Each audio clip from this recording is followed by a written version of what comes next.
Hey everyone, welcome back to the Scientific Method Crash Course. We are on step number four, or stage number four, if you will, of our process. So we learned about how to take observations in of the natural world, whether through vision or through hearing.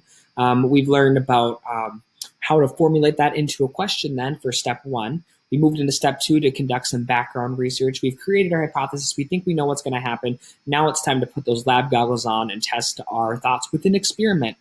This is the really exciting part for a lot of people. We're going to be doing lots of experiments no matter what class you're in with me this year, whether it's going to be dissecting an animal or going ahead and figuring out what type of rock salt treatment or salt treatment makes ice cream the coldest in the shortest amount of time. We're going to be doing lots of different things with the scientific method, but we have to get through asking questions, background research, and creating a hypothesis before we go ahead and appreciate those different experiments. Similarly, with your Agri-Science Fair experiment, you're going to want to go ahead and do those first three steps before you set up your experiment. Okay, so we basically conduct experiments just to retrieve answers to our questions to accept or reject our hypotheses. Okay, all experiments must follow ethical standards prescribed by law. Honesty, humaneness, sound design, and treatment of subjects are all things that we need to consider. We kind of talked about this a little bit in stage two when we talked about going ahead and conducting some background research that's ethical. But again, we want to make sure that whether we are doing something to animals or to people or to plants or really anything, that we're being honest and humane in what we're doing. We're not skewing the truth. We're not going ahead and putting anyone in harm's way or abusing any animals or neglecting any animals or humans or whatnot. And you actually have to fill out a special form within the FFA Agri-Science Fair competition if you utilize any type of vertebrate species. That would include animals and humans as well, just to verify that you are being ethical and humane. And even I shared this story in class, but when I was in college, I did some research projects with the professor, and all we did was survey high school students. And we didn't actually do anything with students like live. We just sent out surveys, and we had to fill out probably about 70 to 80 pages worth of paperwork verifying what we were doing because we were testing or working with people that had vertebrae. So it's a very serious matter once you get to higher levels of education, going ahead and following those ethical standards. But for our purposes in class, I'm just going to trust you and make sure that you are being humane and honest in your research. We're going to focus mainly today, though, on sound design and treatments today in our presentation. So get ready. So we probably have all heard of dependent and independent variables, but in case we haven't, or we need a refresher, that's what the slide is for. So dependent variables are variables that remain constant during an experiment, and independent variables are what we change during an experiment to help us measure the outcome or the result. So the graphic over to the right is something I would capture in your notes if you can. Independent variable influences change in the dependent variable. So, for example, let's say that I want to do an experiment to figure out how I can grow my corn plant the fastest. Okay, that is the ultimate goal. I want to measure and see growth in the corn. Okay, so dependent variables will be things that I keep constant during an experiment. So let's say that in my experiment, I'm testing different temperatures. I think that temperature is what is affecting corn growth.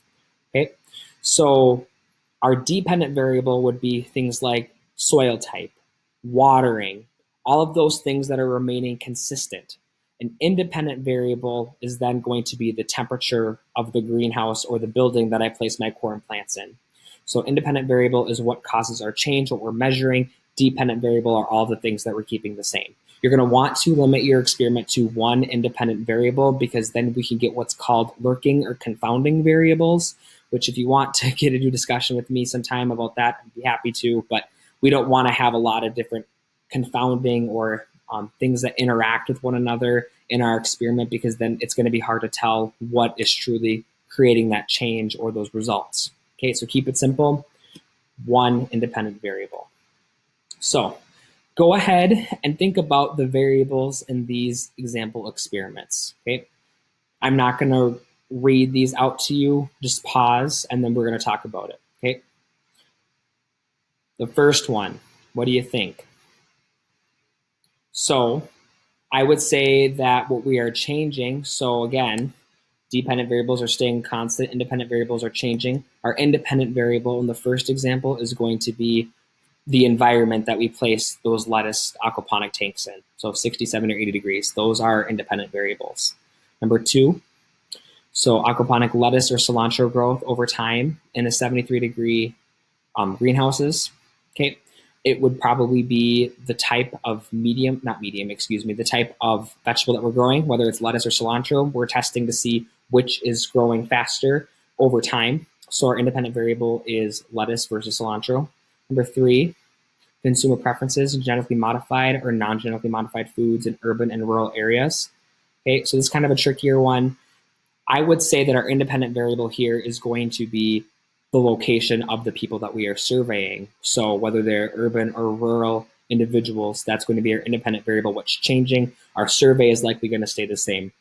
And the last one, tilapia reproduction rates in ebb and flow and A-frame aquaponic system. So ebb and flow is one type of aquaponic system. A-frame is another type of aquaponic system. Wouldn't expect you to know that in the class, but just for your reference, our independent variable here, again, would be the type of system. So whether it's ebb and flow or A-frame, those are our independent variables. Our dependent variable would be that we're using tilapia and we're measuring reproduction rates.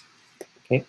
So how do you remember all this stuff? So something I learned in high school biology that's always kind of stuck with me is this acronym called dry mix. So the dependent variable responds to change and is plotted on the y-axis on a graph versus the independent variable is manipulated, so M, it's independent, I, and it's plotted on the x-axis on the graph. So I would go ahead and write this down in your notes. This is kind of a nice little tool that will help you remember where to plot the variables and also what they mean. So dry mix, so dependent variable responds to change on the y-axis. M is the manipulated variable. I is independent, X on the x-axis on the graph. And let's take one of these as an example. So the first one, aquaponic lettuce growth over time in a 60, 70, and 80-degree greenhouses. Okay, so we know that our independent variable is what? Our independent variable is the type of environment that we're using, so the temperature of the greenhouse. So I would say that we're probably going to want to use a bar graph for this type of example. So we would probably put 60 degrees right here, 70 degrees right here, 80 degrees right here, and then figure out how much aquaponic lettuce is produced in each of these three environments and plot that on a bar graph.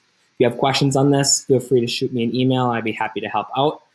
Independent variables then can be considered treatments. So again, independent variables are used to demonstrate how certain changes or treatments impact the constant, which is the dependent variable. So different things that we do to treat or change something is called a treatment. Okay. Replications are really important when we're doing scientific research because they help us increase our confidence in our results. If I go out and I survey one person about their opinions on anything, let's pick something like this. How about Burger King versus McDonald's or Taco Bell versus Taco John's? If I go out to one student in one of my classes and say, Bob, do you prefer Taco Bell or Taco John's? And that was what I was doing for my research project for some unknown reason. And he said he liked Taco Bell because he's smart and he knows that Mr. Ramsted loves Taco Bell. We're not going to be very confident in those results because that is just one person. But if I went out and I surveyed 7,000 people, I can be a little bit more confident in my results because I went out and I surveyed a lot of people and got a lot of information.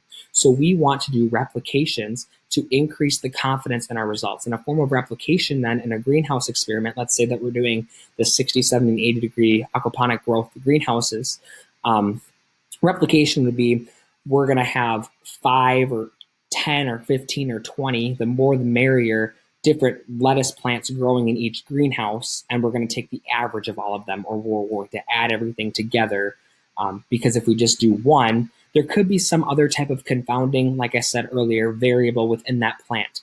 Maybe for some reason the seed that we're using is dormant, or it's not genetically viable, or there's some type of unknown error that was out of our hands that we can't account for in our results. Having additional backups and more types of replications helps us remember what we are doing, okay, and helps us kind of keep in mind that there are other variables in the background that can influence our data. So we want to be as confident as we can, therefore we use as many replications as we possibly can. So a nice formula to help you remember: total sample size equals the amount of treatments we have times replication. So let's say, for example, that we go back to that aquaponic lettuce growth example. We have the 3 greenhouses at the 3 different temperatures. Those are our treatments, so we have 3. And let's say that within each greenhouse, we grow 40 lettuce plants. Okay, so our total sample size would be 3 times 40 because we have 3 different treatments. We have the 60-degree greenhouse, the 70-degree greenhouse, and the 80-degree greenhouse. And we have 40 plants in each. 3 times 40 is 120. Our total sample size for the entire experiment is 120 lettuce plants. The graphic over to the right kind of helps you explain or helps you visualize that as well. You can go ahead and watch this brain break. I'm not going to, again, for copyright purposes. And this leads us to work on part 4 of the case study. So again, if you have any questions, feel free to shoot me a message over email, and I'd be happy to help you out. Thanks, and have a great rest of your day.